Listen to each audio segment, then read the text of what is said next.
Have you ever made a bad decision when you were in fear, when you were overly stressed, and then you wish you would have responded differently in that situation, in that moment, instead of making that bad decision, instead of doing the thing that you did because of fear? Do you even know how your body responds when you're in fear and how it's probably the most dangerous time to make decisions? And why often when we are in fear as people pleasers, we tend to lie? Well, today we are going to talk about these things on Boldly Driven Conversations with Bree. I hope you'll join me. So, I have had the most rotten week, and part of it is my own fault, and part of it is just circumstances that were out of my control.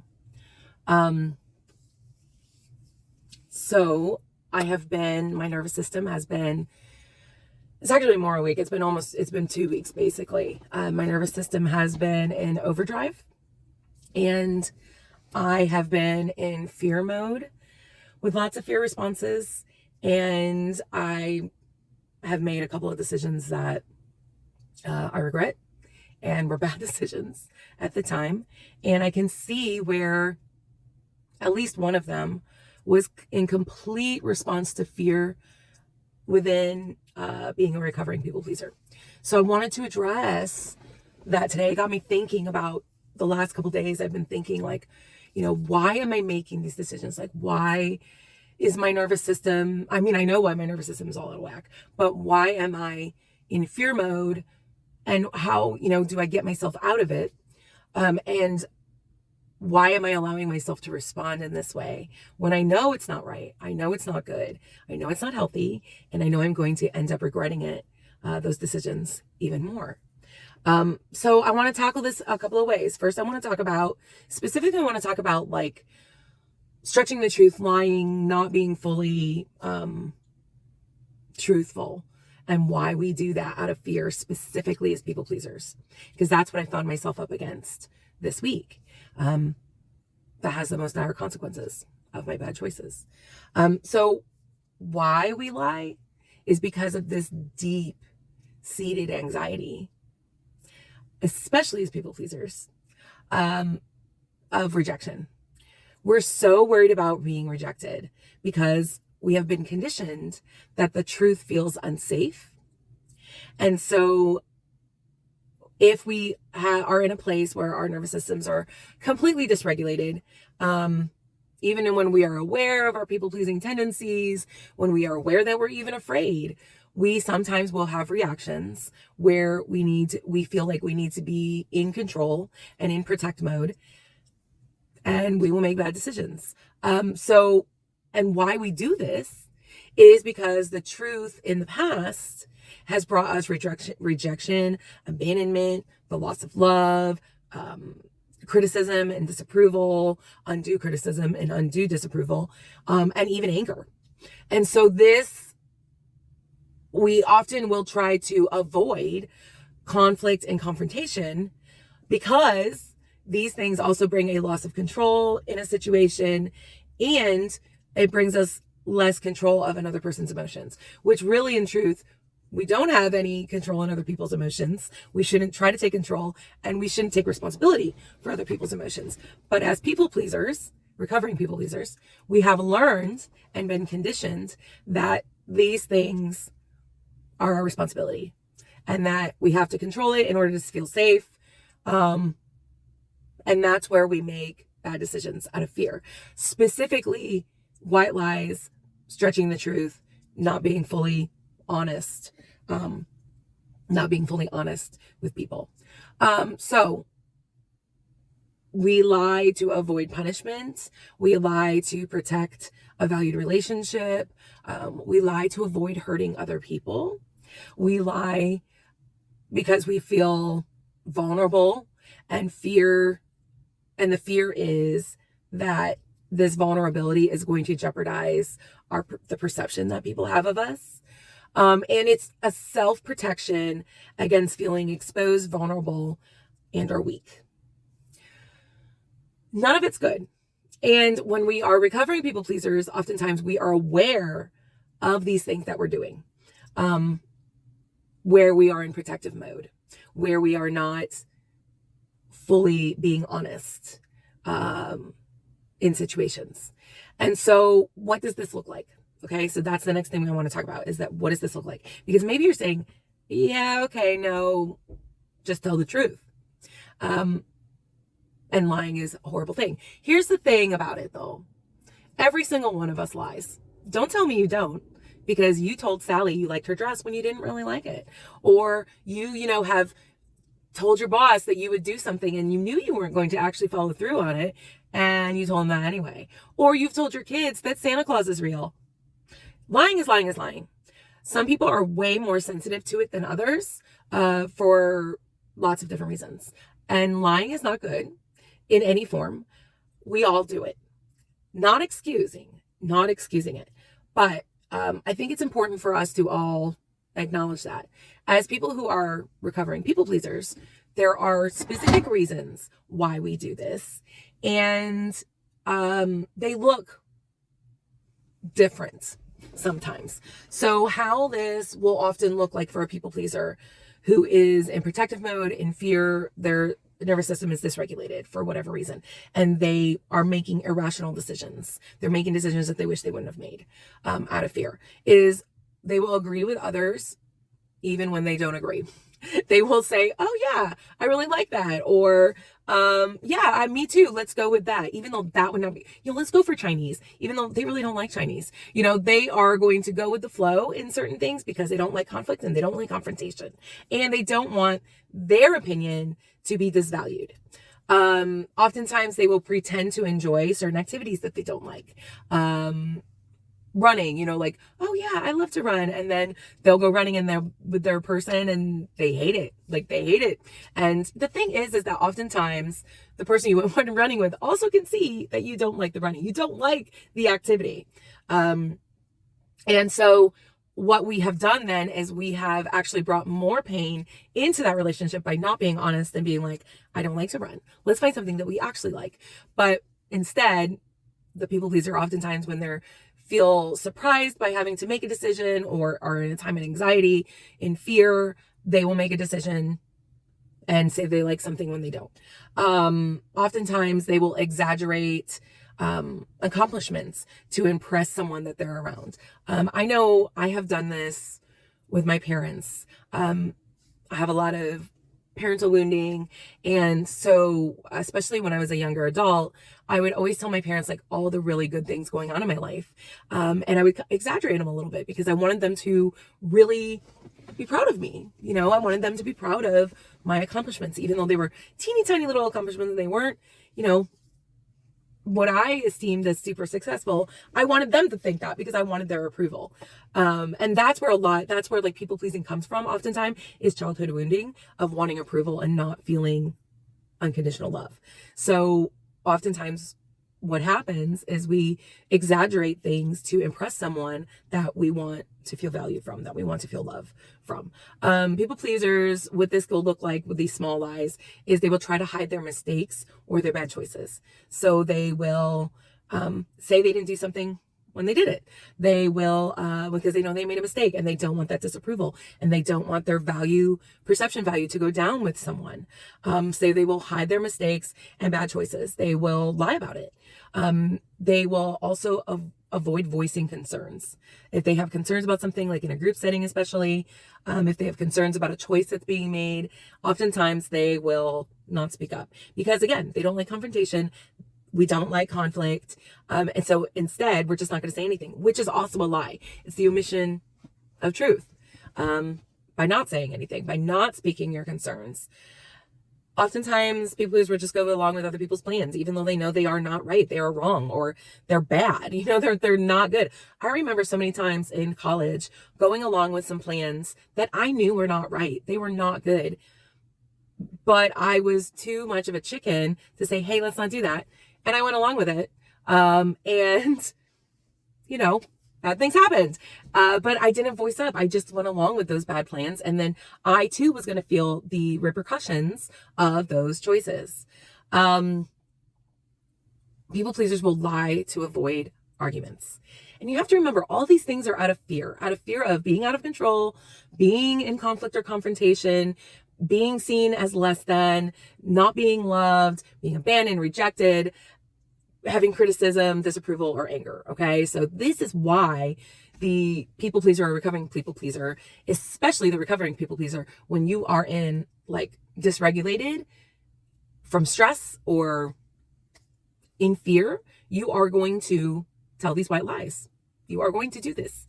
And the problem is that sometimes those lies have consequences that are bigger than had we just been truthful. And that's where I kind of found myself this week, is lying to avoid conflict, lying to avoid being disvalued by someone. And then really, the lie, because lies are always found out eventually, even if not right in the moment, I now feel more disvalued as myself because of that lie, because of those not being fully true. Some other ways that people pleasers will lie or not be fully truthful in things is they'll pretend to be happy to avoid upsetting other people in certain situations. I was in Florida over the weekend, and I saw, like, in Disney World, the happiest place on earth, right? I saw where a couple times where there was like this kid who did not want to ride a ride. I just could tell it was too scary. They were, like a tween. And I saw once where this girl like completely was a people pleaser, and my heart just went out to her. She's just like, I could see she did not want to ride this ride, but she just went along with it. And she pretended to be happy about it. And I was standing in line and like just watched the whole interaction, like the whole time. I could just see her like going inside of herself. And she was totally people pleasing. She was totally people pleasing the people she was with, and didn't want to ride the ride, but went along with it and pretended she was happy, because you're in the happiest place on earth, right? You lie to avoid arguments as people pleasers. We don't want conflict and confrontation. Oftentimes people pleasers will make promises that they cannot keep to maintain the illusion of control, because control really is an illusion. But if you were, especially if you have childhood wounding of where you had no control and no autonomy of anything in your life, this is a big one. This is one that I have struggled with a lot of my life as a people pleaser, is you will lie to maintain this illusion of control. You'll overpromise and underserve. And then you will realize you've done that. And then you'll have to lie again in order to get extra time to be able to fix the thing. And it's just a snowball of deception, really, is what it comes out to be. Sometimes we will lie to avoid responsibility of being the source of someone else's pain. So, maybe we have made a choice that we would stick by, but then we lie about it after we find out that choice hurt someone else, because we don't want to be that person's pain point. Or another way that this could look is if someone says, hey, does this dress make me look fat? We'll say, no, you look great, when really, like, it really doesn't look good on them. But you don't want to lie to that person. I mean, you don't want to tell them the truth that it doesn't look good, because you don't want to be the source of their pain. You don't want to be like, yeah, you look terrible in that dress. Yeah, because you don't want to be the source of that pain. We lie because we want to avoid being scolded, especially if you have that old wounding of having hypercritical childhood. Hi, me too. So we don't want to be scolded. We don't want to be punished. We don't want the consequences that we believe are going to happen if we tell the truth about a situation. And that's an old wounding. And when we are dysregulated or super stressed or in absolute fear because of all the stress and all the things going on in our life, we are more apt to make this as a response rather than making proper responses, taking the time to regulate ourselves. We will lie to our boss in fear of losing our jobs. Totally Totally get that one. And we will also, oftentimes, could look like lying about our own insecurities to avoid appearing weak or less than or less intelligent at our jobs, with our families, when we're running organizations, etc. Now, does this make us terrible people? No, this makes us humans. The problem comes in is when we are so dysregulated because of whatever's going on. We're super stressed. Now on top of all of those things, we've made some bad decisions. We've lied about something. We've not been totally true about certain things. And now we have to face the consequences of those actions. And it just starts to snowball. So I think the next part that I want to talk about very quickly is why this happens. Like, what is the mechanism that actually causes this when we are in fear or we are in a highly stressed situation, or we're dysregulated, when our system is just dysregulated? What is actually happening that is causing this? So when we are in fear or we are in high anxiety, our nervous system is dysregulated. We are oftentimes in fight or flight mode. And this response will get triggered when we feel like there's a confrontation coming, or we fell out of control, all those things that I've mentioned before. And so what happens is that our body gets flooded with cortisol and adrenaline. And so those hormones then will cause us to have a really narrow focus on immediate threats, what we feel is an immediate threat. And so then it becomes very difficult for us to consider the long-term consequences or alternate choices that we can make to lying. Okay. So it literally is like a physiological thing and then a choice that we make because we become so narrowed. Again, traumatic response from old woundings, oftentimes from when we were children. The second thing that happens is that then our cognitive function becomes impaired. We can't think clearly. We start to overanalyze information, or we stop analyzing information properly. And then we end up making irrational judgments, and we can't make rational judgments about a situation or person or whatever it is that we're dealing with. The third thing is that we have increased impulsivity out of this fear response when cortisol and adrenaline comes. So this means that we are making very hasty decisions to escape what we are perceiving as a threat. Even if our decision doesn't align with our values, oftentimes, and if it's not beneficial for us, we will still make this decision sometimes. Sometimes, I don't want to say we don't have control, because we do. We make those choices. It's just oftentimes we just are making them too quickly instead of sitting back and taking the time to make those decisions. The fourth thing that happens is emotional hijacking. This is what I have been experiencing this week, is that we just feel so overwhelmed by our emotions, and they hijack our rational thinking. Okay. They hijack us making decisions that are wise, making decisions that are part of our core value system. They don't align with who we really are and what we actually believe. We end up then focusing on the negative possible risks, and then we go into worst case scenario mode, and then we make our decisions based on that. So we're making our decisions based literally on fear. And then we also may even engage in avoidance behaviors. And that's where I've kind of been this week, where like I have just been avoiding everybody, like all my coworkers. I have just been shut in my office, and I have been emotionally hijacked like this whole week.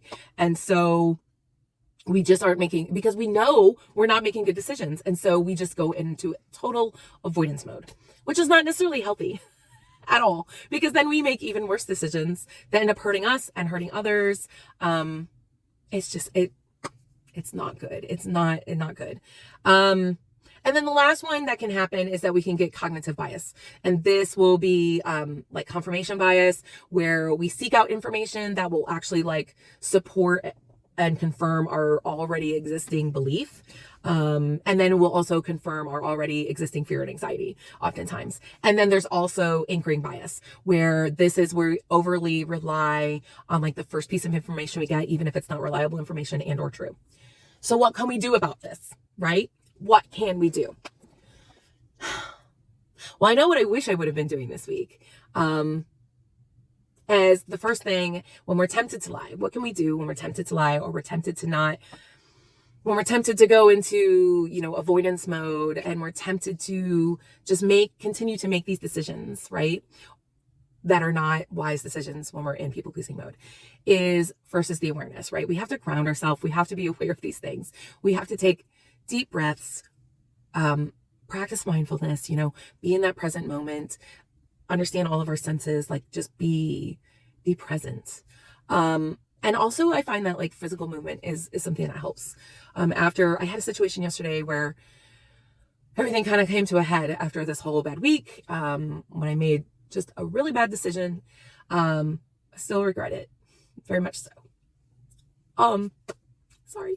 And I found afterwards I went for a walk, and that helped me quite a bit to kind of regulate myself. So getting that physical movement is really helpful to help us regulate our system, because that's what's happening, is that our nervous system is completely out of whack. And so we need to regulate ourselves again. Sometimes we need to simplify the decision.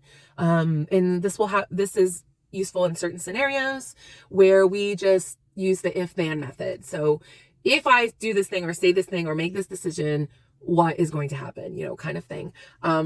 This can be very helpful for us, because then we can see the consequences of our actions that are actually going to be, could be consequences of lying or not being truthful or making a decision that we know doesn't align with our values. We can seek external input. Part of my issue this past week is that I have been in avoidance mode because I've been emotionally hijacked. And so I have just been avoiding everybody and everything, and I haven't reached out as much as I should have been. I did in some cases, in some ways, but I didn't in others. And so I allowed myself to be emotionally hijacked and make decisions that I normally would never make. Delay the decision is another thing we can do. If someone emails us and they say, can you do the XYZ? And like our inclination is to say yes, even though we know we can't. Delay that decision. Just don't email them back. Like, especially that's great with like email and text and stuff, is that you're not in that fight or flight mode necessarily, because it's not right now. It's not happening in this moment. And I think because control is such an issue for so many people who identify as a people pleaser or recovering people pleaser, is focus on what we can control in the situation. And that is how we react most of the time. What we can control is ourselves. So focus on what we can control, and not all the things that could happen if we're not in control. So that's what we can do to help regulate ourselves. So I wanted to also address, so what happens when we do mess up? Like, how do we make amends? How do we fix it? The truth is that we can't.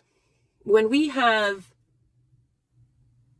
lied or not been truthful about something, there's no way to repair that and make it to have not have happened. Because that's what we really mean when we say, how can we make amends? Like, how can we fix this? At least to me, that's what I always think. It's like, well, how can I fix this? Because that's what I was thinking like all night, last night, after the situation that I was in yesterday, and the decision that I had made. I'm like, how can I fix this? Like, how can I make this better? And really, what I was really like thinking and saying is, how can I make this have not happened? Or how can I make a different choice, next time? But there are some things we can do that we need to do, especially when we have hurt someone, or we have offended someone, or we realize finally when we come to and we like have that rational moment of, oh my gosh, what did I just do, say, etc. There are some things we can and should do to make amends. The first thing is we have to acknowledge. We have to acknowledge and accept, one, how fear has played into our decision-making. We also have to accept and acknowledge how we have hurt someone. And oftentimes when it comes to like lying or not being completely honest or truthful about a situation, we have to acknowledge that relationship has been breached. Something has been breached in that relationship, and it's not going to be the same.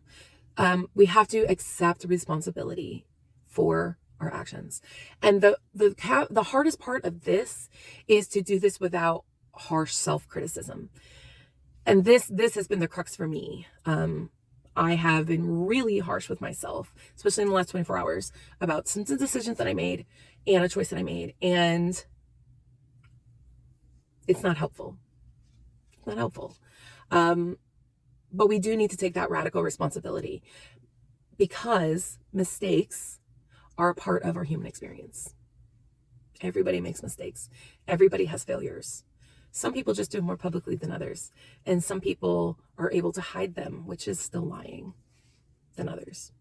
When we are really being our true authentic self, even in our mistakes, even when we haven't been completely truthful, when we take that radical responsibility and we take it for what it is and not try to make it more, or, be so harsh with ourselves,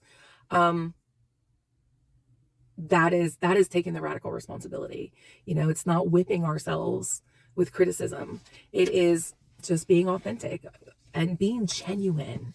The second part of this is understand why we made that choice, understanding ourselves better. And I think in some cases it's appropriate to explain why we made that choice, especially when we hurt someone.